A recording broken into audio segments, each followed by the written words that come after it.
I was sitting in my car. I noticed a police cruiser coming up the one way. I'm facing in the right direction.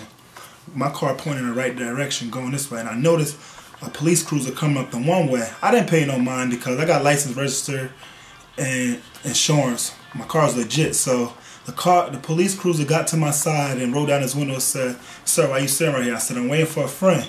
He said, "I'm asking you again." I said, "I'm waiting for a friend." He immediately did a U-turn in his car and jumped out of his car. One officer come to my passenger, one officer come to my driver's side.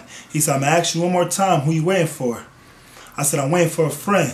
So I glanced at his badge and I read it. It said Officer Hayden. He's a tremendous asshole, so I can't play no games with him. So I immediately had my ID sitting in my cup holder. So I immediately gave it to him. I stuck it out my window, by the side of my window. I stuck it to him and handed it to him. He looked at my ID and immediately put it down out of my eyesight. So I looked and glanced. As he was doing that, he stuck his hand through my window, unlocked my own door, opened the door, and immediately started attacking me, punching me, yanking on my shirt, dragging me, trying to get me out the car. And I said, "Officer, why is you doing this to me? I'm a good guy. I'm a good guy. Please, why is you doing this to me? Let me just put my car in park.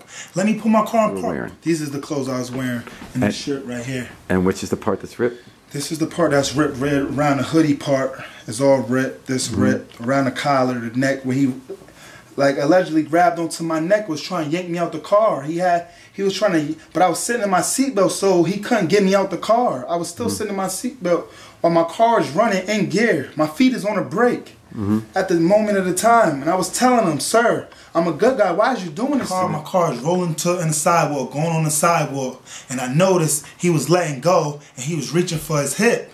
The only time I know an officer reaching for his hip is he's gonna shoot me. And I thought about a life-death situation, so I panicked and floored it and got out the way. And just kept rolling down the street. My car just kept going and got over the fence and I kept going down the street. I just knew my life was gonna be taken away at that moment because he was reaching for his gun. And I know he's an asshole cop just throughout the neighborhood. I never met him a day in my life, but when I looked at him, the face he gave me, it was like he wasn't playing no games. Like he had it out for me.